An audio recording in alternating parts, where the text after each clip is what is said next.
What's up guys, welcome back to the last video of 2025. I think on this last day of 2025 there is only one thing left to do, and that is reflect on 2025. I have my notes with me, I've been journaling for the past couple of days, and I'm going to start with a quick summary. I think 2025 was a year that I started quite broken in a bad place. Then I slowly crawled up again, it started to feel better, life started to become better, and then everything went down again. Probably right now I'm in the worst situation that I've ever been in, and life is at the all-time low. 2025 started with me being stressed 24/7, being anxious a lot, suffering from panic attacks, my grandpa dying, my mom getting diagnosed with stage 4 cancer. That are all things that just really took a toll on me and made me feel bad. Drained a lot of energy from me. It took a lot of energy to process all those things with my dad, with my mother, and I think I kind of processed that well. I think I did the right things. I eventually started to feel better. I started to actually achieve a point where I thought that I was completely done with my panic attacks and didn't suffer from that anymore. And also on the side, I was started to consistently upload on YouTube. Like, I tried 4 different formats, and 3 of which were in a way where I uploaded daily. That was something that I couldn't think of at the start of 2025, that's what I would achieve this year. But I did it. I did being consistent. I have been consistent on YouTube, and I'm really proud of that. I'm really proud of myself for being this consistent on YouTube. I started to feel better mentally, physically, and that was good because I entered the biggest physical challenge of my life, a marathon. For 20 weeks I gave my all in preparation of a marathon. I wanted to run the marathon of Amsterdam in 3 hours and 30 minutes, in under 3 hours and 30 minutes. I gave it my all, and I honestly think I couldn't do things better with the knowledge that I had back then. Yeah, of course there were lessons that I took from running my first marathon, but like, I didn't have that knowledge back then. So I'm proud of how I did the things, and I knew I gave everything. I'm really grateful that my mom, my dad, my uncle and my grandma were there to see me run the marathon, to support me on the marathon. Honestly, that was probably one of the best days of this year and maybe of my life. Yeah, I'm really happy that they're all there. They were all there, and that I could make them proud. After the marathon, honestly, life collapsed. Life took a U-turn. I burnt myself out, physically, mentally, and spiritually. I gave everything towards the marathon, all the last bit of energy that I had left. So after the marathon, I collapsed because I had no energy anymore, and I didn't realize that back then. I was just having a really hard time with staying consistent with doing the habits and going to the gym, going training and all the kind of things. And I also struggled a lot with stress and panic attacks again, a lot of injuries and all those kind of things. Like, everything was not going my way, honestly. It wasn't the main focus of me. I tried to do the best as I could. But honestly, the biggest priority for me was another thing that took a U-turn, and that was my mom's health. Because the first part of this year, my mom's health was kind of okay. Yes, she has stage 4 cancer, but like, she was handling the treatment that she got pretty well, and the treatment worked till a little bit before the marathon. Then everything went down really bad. Every single thing that could go wrong went wrong. Every single time she needed a bit of luck, she didn't have luck. Every single time something came, and it made it impossible for my mom to beat the cancer. So for the last part of this year, I had to take care of her, and I'm really grateful that I could do that I could take care of my mom. Because I was at home, because of my own health, but my mom was at home too because of her health, and she was definitely in a worse situation than me. And I could take care of her. I could make breakfast for her. I could go grab their medicines. I could do everything for her. And I'm really grateful that I could do that. It was really hard to see my mom slowly getting less and less and less energy, to see her being capable of less every single day. It's really hard to see that. It's really hard to see your mom lying in the hospital knowing that she can't do anything. Eventually, 3 weeks ago, my mom died. And yeah, that hurts. That hurts a lot. It was just a really bad film. It was a simulation that we as a whole family had to go through. We had to live every single day. We were living in this world that didn't seem real, but it was real. Living in a world that was so fucked up, but it was the reality. And that's still the case. But now my mom isn't there anymore. My mom doesn't have to suffer anymore. It was a fight that she couldn't win. And I think if I think of 2025, then this is the thing that I think about. My mom dying. Of course, like probably the most important person in my life died. And that hurts. Probably right now I'm in the worst situation in my life that I've ever been. My life is at an all-time low right now. I feel bad. I know a lot of things are there that I still have to process. I'm still burned out. Like I was already, but I'm still burned out. I don't have energy mentally, physically, spiritually. I don't feel like doing anything. I'm in a bad place, but I think that's normal. I think everybody that lost their mom goes through this, and honestly, I don't care about what other people think. I honestly, I'm in this situation and I need to fix it, and I know that. And I know there was one person that found it the most important thing to see me do it best, get everything that I want, make everything, live life to the fullest. That would be my mom. So mom, I'm grateful for everything that you did for me. You made me the person that I am today. And although right now I'm in a bad place, you're also the person that made me able to go for everything, get everything. You made me capable of fight back to stay strong because you are so strong. And I am gonna try to make you proud. I know things don't seem well right now. I have a will to make my life better. And I think that is the start of something great. I'm gonna try to make you proud. Right, now it's time for lessons. I honestly thought I would just make a quick summary, but eventually, a year in which a lot happened, you just make a summary of 10 minutes. I'm sorry for that. However though, here are the lessons. I think a lot of the lessons that I learned this year, I've already slightly mentioned.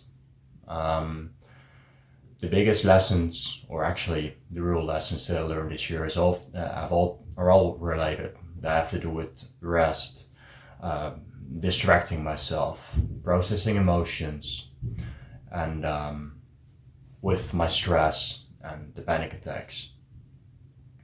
They're all related, as I said. For the past 5 years, I've only been busy with trying to create the best life for myself. I have only been going. There wasn't time for feeling bad. There wasn't time for emotions. No, I had this singular goal and I had to achieve it. I had to create my dream life. I had to make my dream life reality. During that period, I didn't feel any emotions. I've just been pushing them away.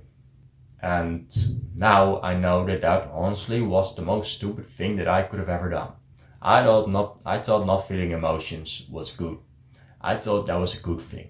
I thought, alright, others might stop here because they are sad. And I just kept going because I want to make my dream life reality.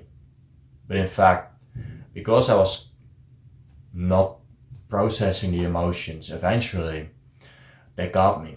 And now I'm stressed 24/7. I have a feeling that someone is hunting me 24/7 basically. And yeah, that's not really nice. That doesn't really feel good, to be honest. I have panic attacks when I'm outside. That feels bad, I can tell you that. The lesson that I want to tell is feel your emotions, process your emotions. You will have to feel your emotions anyway, whether it is today, whether it is over a year, whether it's over 10 years. You will have to feel them someday. You will have to process them. So let's say something happens in school and you feel like crying, but because you're in school and you don't want to cry in front of all your classmates, you're just holding up your tears. That is not a problem. I understand that you don't want to cry in school, but if you feel like that, if you feel sad, if you feel like you need to cry, just hold back your tears if you're in school. But when you get home, go and lay in bed, just watch the ceiling, just have complete silence. The only thing that you're doing is laying in bed and watching the ceiling. Eventually, the things that hurt you the most will come up in your brain. Alright, the situation where you had to cry about in school will come up in your brain, and then process the emotions. Then you will start to feel bad again. You'll feel like crying again. Then let out those tears. At some point you have to let them out anyway. So, if you don't want to cry in a situation, in a specific situation like in school or anything like that, but if you just don't want to cry where you feel like crying, go home, go to your safe space, and then there basically have a complete silence. Get rid of all the distractions and then feel the emotions that come with it and process them. Breathe. Keep breathing. Then you will process the emotions. Then they will not come back anytime later. That is what I haven't been doing for the past 5 years. Hey, round of applause for myself. Thank you for making you feel bad right now. Hey, good job. For the goal of creating a better life for your future self, you created a worse life for your future self. Hey, I'm proud of me. Right, up to the next lesson. Another thing that I haven't been doing is taking rest, because when I had to take rest, when I wanted to take rest, I noticed that a lot of emotions would come up. And I didn't want to feel them. I just want to run away from them. So that's what I did. I didn't take rest because of that. Because when I had to take rest, all these emotions would come up. But the truth is, you have to take rest. If you train hard for a marathon, you have to take rest. If you do another thing, if you work really hard on your goals, you have to take rest. And what is rest?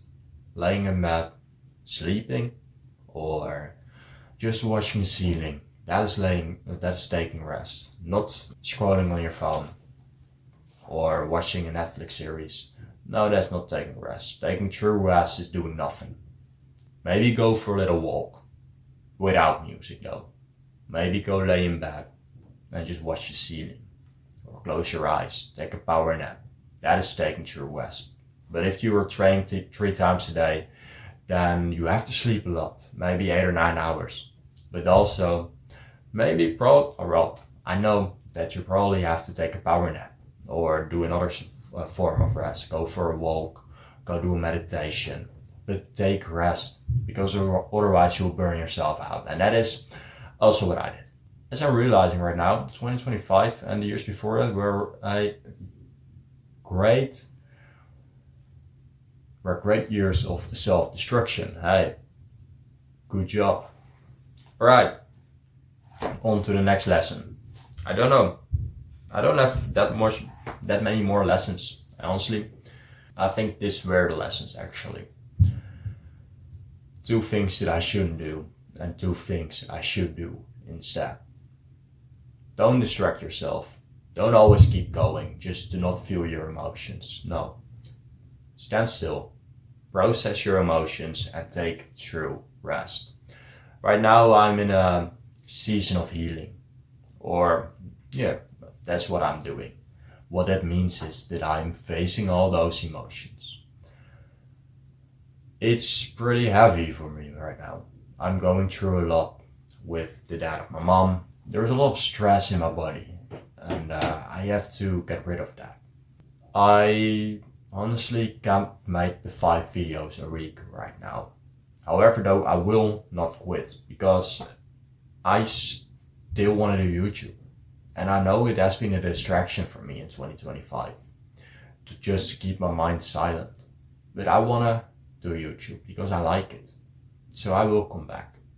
I will start to record videos again tomorrow.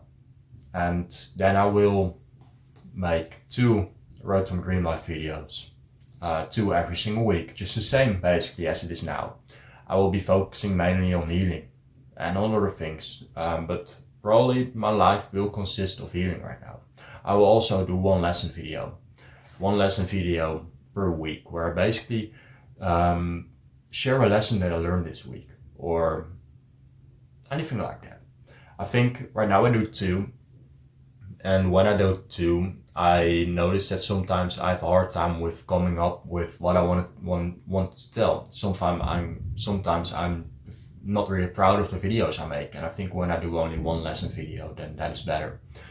And also for the second channel, maybe not everybody knows, but I have a second channel. It was a mindset channel where I try to help you guys achieve the mindset that will make you guys successful. But I think that's not really aligned to me right now. It's not really aligned to the life that I'm currently living. And I know that I'm gonna change it to helping you guys become mentally healthy and mentally strong. Because that is what I will be doing. So there will be 2 videos a week where I basically teach you guys how you can be mentally healthy and strong.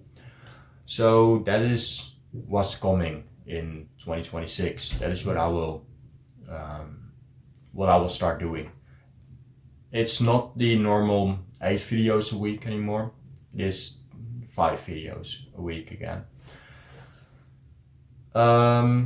Yeah. I hope y'all make 2026 the best year of your lives. I'm gonna try and do the same. I honestly have nothing to lose anymore, and I have an extreme will to make things right, to go for everything that is mine, to live life to the fullest, to make my dream life reality. And most importantly, I want to make my mom proud.